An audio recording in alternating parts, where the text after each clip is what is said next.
It happens to everybody. Here's the other thing: as you look at your goals and look at your dreams, when you're going through some stuff, repeat out to me, please. When things go wrong, don't go with them. Yes, write that down. When things go wrong, don't go with them. When you're working on a business deal, you're counting on some money. Someone said you will get the loan and it falls through. You have an event and the people that you thought would be there and support you, they don't come through. Or someone turns against you, or you get ripped off. It's going to happen to you. Happened to me. Someone stole all my products. My database, over 180,000 names and addresses. It's not personal. It's going to happen to everybody. It does. 8 out of 10 millionaires have been financially bankrupt. Walt Disney had he filed bankruptcy 7 times and had 2 nervous breakdowns. It's called life. But I got a saying: when life knocks you down, try and land on your back, because if you can look up, you can get up. You've got the power in you to do that. You've got something special. You've got comeback power. Here's the other thing. Let us say together, it's possible. It's necessary. It's me. Yes, write that down. It's me. Take ownership for your life. Nobody can live your dream for you but you. Nobody's going to take care of your business like you. Stop coming up with excuses. Don't give yourself permission to continue to live a small life. You can't fit a big dream into a small life. Give yourself permission to go for it, to test yourself, to challenge yourself, to live full. I like the saying, always strive to get on top in life, because it's the bottom that's overcrowded. The reason you're here is because there's something in you that says, I can do more. This just can't be it. There's something in you. There's a calling on your life. There's something in your heart that caused you to get dressed and spend the money to go to seminar after seminar and listen to message after message and speaker after speaker. Because there's something in you that tells you this is not it for you. You have not peaked here. There's more in you that you are expressing. Eye has not seen, ear has not heard, nor has entered the heart of mankind what's in store for you if you challenge yourself, if you persist and persevere, if you take ownership for your life. George Bernard Shaw said the people that make it in this life, they look around for the circumstances that they want, and if they can't find them, they create them. Create what you want. You have the power in you to do more than you can ever begin to imagine, to control your destiny, to make a difference in our children, to make a difference on the planet, to make an impact. Let us say together, it's me. And let us say together, it's hard. Say it like you know it. Say, it's hard. Ladies and gentlemen, it's hard. There are people who have seen their retirements taken away from them by the corporations that they work for. They were within 2 or 3 years of retiring, and they had it taken from them. The number 1 entrepreneurs in this country now are senior citizens. The number 1 employer, number 2, McDonald's and Walmart. And there's nothing wrong with those jobs. I guarantee you those people did not have a plan to end up living their lives at the end of life with those types of jobs. And they didn't have a plan like you have, and while you're investing in yourself, not to. And it's hard. There are people making choices between purchasing prescription drugs or paying for gas or a mortgage note. It's hard when you're working on a job for 20 years, 30 years, give them some good years, and then they come in and tell you, we've downsized. In other words, you're fired. And then you have to start all over again. How many of you know it's hard? Raise your hands, please. It's hard. And it's not fair. One of the things I like about T. Harv is he talks about work and investing in yourself.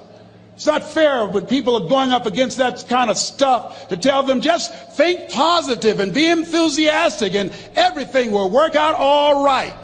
Ain't that kind of party. It's hard. Life will put some knots on your head. I bought my first home for my mother. I was rushing, didn't know what I was doing, and I bought a home that had a lien against it. And they called me, Mr. Brown, yes, there's a lien against your property. We need $55,000 if you're going to stay there. Wait a minute, sir. I just bought this home. The guy told me there were no liens against it. I'm not the one that owe you the money. You should have checked that out, Mr. Brown. Come on. I called my attorney. We followed up. Yes, Les, there's a lien against the property. But he told me there were no liens. He lied, obviously. Oh, my God. He told me he wanted to help me because he admired the fact that I was buying this home for my mother and that he was adopted, and he identified with me. Les, he suckered you. He played you, man. So what? Well, would they take payment arrangements? What about $5,000 a month? They want all the money, Les. They want all the money, or you're going to have to get out. The house is going up for sheriff's sale. Do you have it? No, I don't have it. Can they give me some time? Tell them to give me 3 months, please. Give me 3 months. My mother's in her 70s, man. She has a bad heart. Don't do this to me. This is my dream. Don't do this, man. Please, let me talk to them. Les, I'm talking to their attorney. They don't want to talk to you. I've got to talk to their attorneys. Do you have the money? No. Will they give me 3 months? No. What about 2 months? No, Les. They want the money in 7 days. Oh, my God. Let me call you back. I'm not sure. And I walked the floors thinking, God, how could this happen to me? I got to figure this out. I got to figure this out. It seemed like the days were just ticking off. Thursday, I had to call them and let them know. They called me, Les, do you have the money? No, I don't. Friday, you have to leave. The sheriff will be there. You're going to have to leave, Les. They're going to take my house. What about my down payment? You lost it, Les. You lost it. Okay. I got to go. Yes. I prayed, Lord, please, if you show me that you're real, if you're really real, you think Paul worked for you, you haven't seen anything. Don't let me lose this house and watch what I'll do for you. I was trying to cut a deal. Have you ever tried to cut a deal? It's amazing how spiritual you get when you get in trouble. You know what I mean? When I was diagnosed with prostate cancer, I was going to bed with the Bible and the Holy Quran and Science of Mind and Joel Goldsmith, everything I could find. I was praying to Jesus, Yahweh, Melchizedek, everybody. I was calling on everybody. It's amazing. And here I was walking the floor 3 o'clock in the morning, and I had to go and wake my mother up. I got on my knees and I said, Mama, I need you to wake up. She said, what's wrong, Leslie? I can hear you walking back and forth. I'm not asleep, son. I said, there's something I need to tell you. She said, your eyes are red. Why are your eyes red? Because I feel so stupid now. Why? We got to move tomorrow. Why, Leslie? There's a lien against the property and they want $55,000 and I don't have it. And we're going to be set out tomorrow. We have to go back to Liberty City. So she said, it's okay.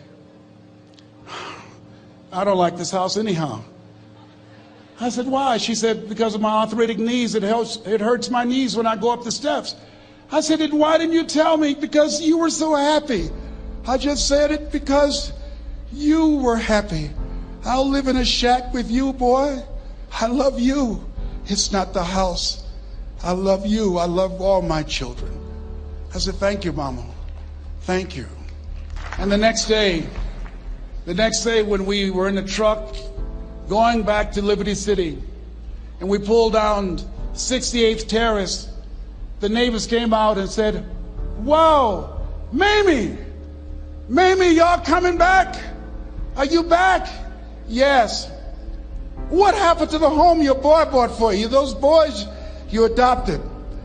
Leslie didn't do a title search. He made a mistake. And boy, I was so humiliated. How many ever made a mistake that you were just humiliated? Raise your hands.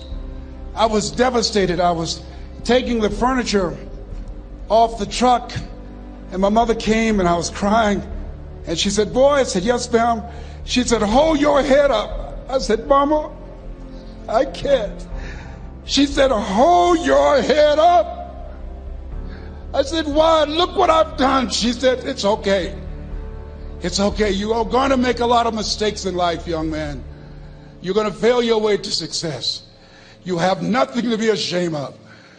Keep your head up and take that furniture back in the house. I said, yes, ma'am. And I learned something from that. If you ever go through something, hold your head up. If you ever make a mistake, hold your head up.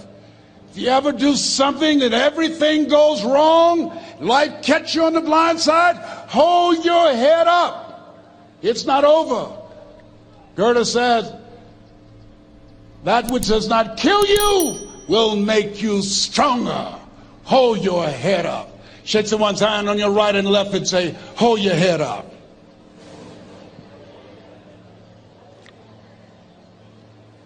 Here's something else, ladies and gentlemen. Repeat after me, please. You got to be hungry. Everybody together, you got to be hungry. I'll never forget Mr. Washington said, Mr. Brown, yes, sir. What do you want to do with your life, young man? I said, sir, I want to be a disc jockey. He said, Mr. Brown? I said, yes, sir. He said, you got to be hungry. I said, what do you mean by that? He said, people that are hungry are willing to do the things today others won't do in order to have the things tomorrow others won't have. People that are hungry are willing to invest in themselves. People that are hungry will go to seminars and workshops. People that are hungry are always searching, always seeking higher ground. So how do you want to make it? I said, I want to be a disc jockey. He says, good. Here's what to do. He said, I want you to read 10 to 15 pages of something positive every day. He said, you don't get in life what you want, you get in life what you are. You must program yourself to success. He said, I want you to listen to Earl Nightingale and Zig Ziglar. Listen, faith comes by hearing and hearing and hearing. He said, I want you to change your relationships. And I don't want you to ever lose your hunger. I said, what do you mean by that? He said, people that are hungry are unstoppable. People that are hungry are no matter what people. They make it happen no matter what. He said, I want you to listen to Paul Harvey. Who is he? He's the world's greatest communicator. Success leaves clues, young man. Always listen and follow people who are doing what it is you want to do at the level you want to do it and learn from them. I told T. Hobb when we were standing by the stage, I said, hey man, I want to work more with you. I want you to coach me. I want to learn from you. See, I found you're never too old to learn and you're never too young to teach. Always have a thirst for learning. So I listened to Paul Harvey every day on the radio. While in school, I would go out and listen in his car. He gave me his keys. I was working to develop myself. And I continued to listen to motivational messages, and he would take me to see the late Dr. Norman Vincent Peale, who wrote the book, The Power of Positive Thinking. I toured with him before he passed. You have something special. You have greatness within you. Don't allow your circumstances to determine who you are. Don't allow your negative thoughts to hold you back. You have something special.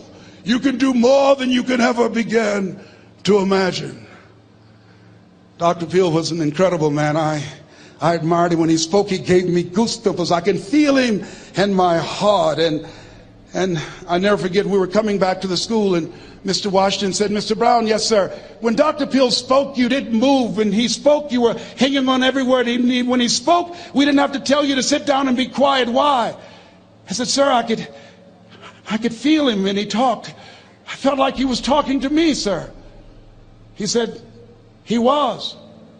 I said, but he doesn't know me, but he was speaking to you. Did you feel him in your heart? I said, yes, sir. He said, most people feel him in their head. If you felt him in your heart, he said, listen to him, son. Follow him, learn from him. And I would go to seminars and workshops. Anywhere I would find where Dr. Peale was, I would be in the audience. I would drive 200 and 300 miles just to hear him speak. And my dream and vision was to share the stage with him. I thought about it. What is your goal? What is your vision? I want you to hold it in mind. There's some power in that, because When I became involved in speaking, I never forget, I got a call from Og Mandino, who wrote the book, The Greatest Salesman in the World. He said, Les, I'm stuck in Philadelphia. I need to be in Kankakee. Dr. Norman Vincent Peale is appearing. I can't make it. I heard you're in Chicago. I said, yes, I am. Can you go and open for me? I said, yes, man. Oh, my God. Dr. Peale, I said, yes, I'd love to do it. And I went there and I came. I said, hi, I'm Les Brown. He said, you're not the band of renown? I said, no, I'm Mrs. Mamie Brown's baby boy. I'm here to speak. He said, come backstage. And his wife, Martha, was there. And she said, Papa, Les Brown is here, the speaker. And he said, Les Brown, shoot for the moon. Because even if you miss your land among the stars. I said, sir, that's my quote. I wrote you when I was in the 11th grade. I was a part of a special education class project. That's my quote. He said, I know. I end all my speeches with that quote. And Dr. Peale had a great sense of humor. A young man was backstage, and I had so many questions to ask him, and my mind froze up. And the young guy said, Dr. Peale, how old are you? And he was up in age. He said, Sonny, I'm 92. The young man looked at him and said, I don't know if I want to live to get 92. He said, that's because you've never been 91. So I did the things that Mr. Washington suggested. I listened to motivational tapes on a regular basis. I would go to seminars and workshops whenever Zig Ziglar and Dr. Dennis Waitley and Jim Rohn would come to town. And I said, sir, what do you want me to do now? He said, Mr. Brown, I've given you everything that I can give you. He said, develop your mind, put your money where your mouth is, continue to learn how to be an effective communicator, because once you open your mouth, you tell the world who you are. And always surround yourself with OQP, only quality people. So I went to apply for a job on Miami Beach. WMBM radio station. Milton Butterball Smith was the program director. Hello, Mr. Butterball. How are you, sir? My name is Les Brown, sir. I'd like to be a disc jockey. He said, young man, you have any journalism in your background? I said, oh, no, sir, I don't. You have any experience in broadcasting? I said, no, sir, but I practice all the time, sir. Let me audition for you, sir. Let me show you how good I am. All I need is a shot, sir. He says, no, we don't have any job for you. How many ever been rejected? Raise your hands, please. I was devastated. I went back and I told Mr. Washington, I said, Mr. Washington, they said no. He said, don't take it personally. Most people are so negative, they have to say no 7 times before they say yes. He said, you got to be hungry. Know your vitamin. Go back again. I said, yes, sir. Hello, Mr. Butterball. How are you, sir? My name is Les Brown, sir. I like to be a disc jockey. Young man, weren't you here yesterday? Yes, sir, I was. Didn't I tell you no yesterday? Yes, sir, you did. Then why are you back today? Well, sir, I didn't know whether or not somebody was laid off or somebody was fired, sir. Nobody was laid off or fired. Now, get on out of here. I came back the next day. Hello, Mr. Butterball. How are you, sir? My name is Les Brown, sir. I like to be a disc jockey. I know what your name is. Weren't you here the last 2 days? Yes, sir, I was. Didn't I tell you no the last 2 days? Yes, sir, you did. Why are you back? Oh, sir, I didn't know whether or not someone got sick or someone died, sir. No one got sick or died. No one was laid off or fired. Now, don't you come back here again. I came back the next day talking loud, looking happy like I was seeing him for the first time. I said, hello, Mr. Butterball, how are you? He looked at me with rage. He says, go get me some coffee. I said, yes, sir. My favorite book says, the greatest among you will be your servant. How many of you are serious about your goals and dreams? Raise your hands. Very good. Write this down. Provide more service than you get paid for. Provide more service than you get paid for. I go to a lot of seminars and workshops.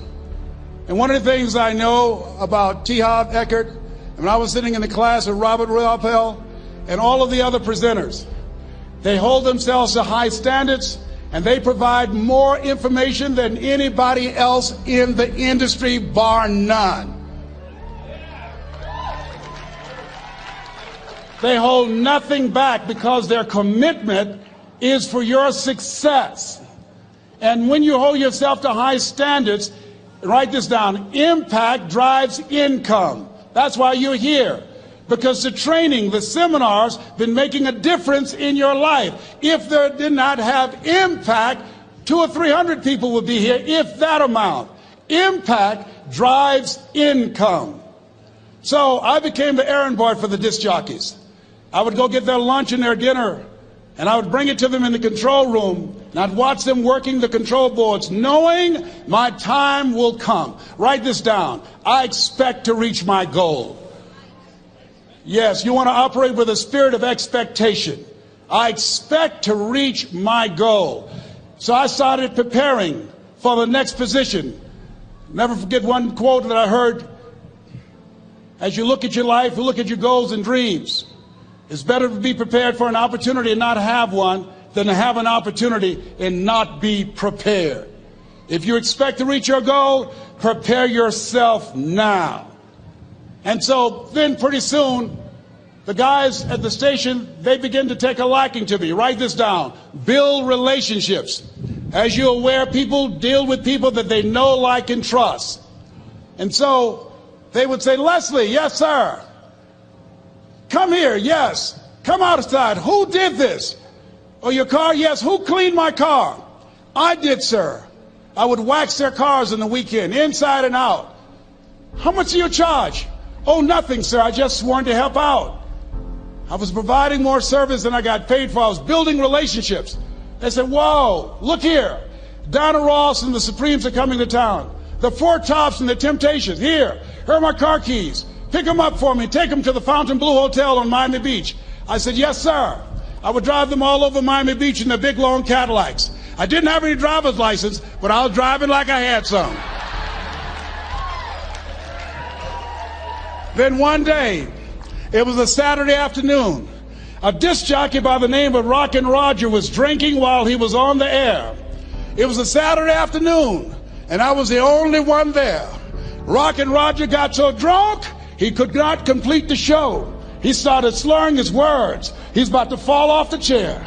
And there I was, looking at him through the control room window, walking back and forth, young, ready, and hungry.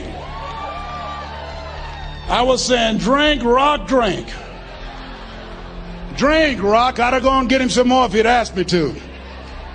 Then pretty soon the phone rang. It was the general manager, and I answered the phone. I said, hello? He said, young boy, this is Mr. Klein. I said, I know.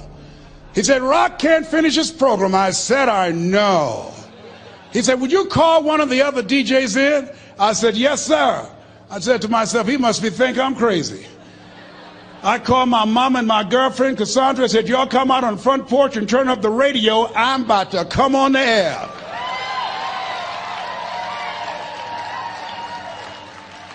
I waited for about 20 minutes, and I called him back. I said, Mr. Klein, I can't find nobody.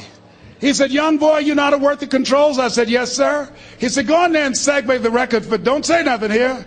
I said, yes, sir. I couldn't wait to get old Rock out of the way. I put on a fast record. I said, look out, this is me, LB Triple P. Les Brown, your platter playing papa. There were none before me, and there will be none after me. Therefore, that makes me the one and only. Young and single and love to mingle, certified, bona fide, indubitably qualified to bring you satisfaction and a whole lot of action. Look out, baby, I'm your love man. I was hungry. I was hungry. Get old man a round of applause. I was hungry. I was hungry. You got to be hungry. Shake someone's hand on your right and left all around you and say, you got to be hungry. You got to be hungry. To get those dreams out of your head and step into your greatness, you got to be hungry. To get those ideas, that talent, that gift out of your system, you got to be hungry. To get up off the canvas of life and understand what Willie Jolly meant, that a setback is a setup for a comeback. You got to be hungry. People that are hungry are willing to do the things today others won't do in order to have the things tomorrow others won't have. How many of you got value out of what you've heard thus far? Raise your hands, please. Very good. I'd like to leave this with you. I don't know what your goals are. I don't know what you want to do. Here's what I know about you. You have greatness within you. Here's what I know about you.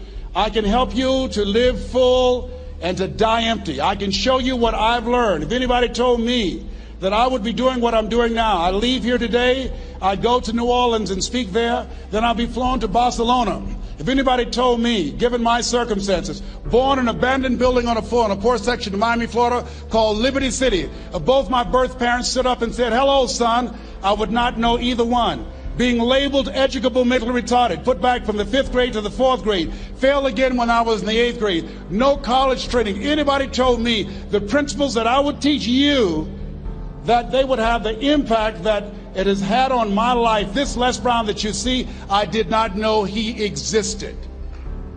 And I tell you that you have greatness within you. You have the ability to do more than you can ever begin to imagine. Come into the room with me, and I guarantee you your life will never be the same again. I like to leave this with you. I don't know what your goals are.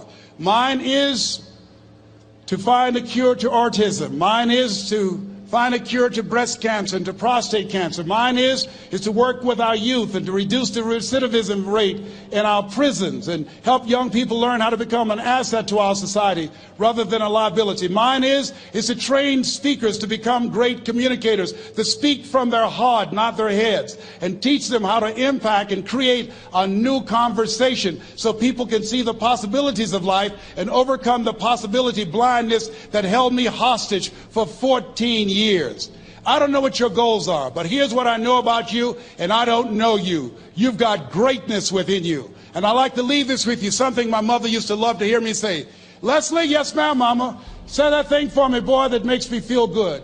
I dedicate this to you, to the greatness in you, and to the dream that you showed up on the planet to produce. And it's simply this: if you want a thing bad enough to go out and fight for it, to work day and night for it, to give up your time, your peace, and your sleep for it. If all that you dream and scheme is about it, and life seems useless and worthless without it, and if you gladly sweat for it and fret for it and plan for it, and lose all your terror of the opposition for it, and if you simply go after that thing that you want with all of your capacity, strength and sagacity, faith, hope, and confidence, and stern pertinacity,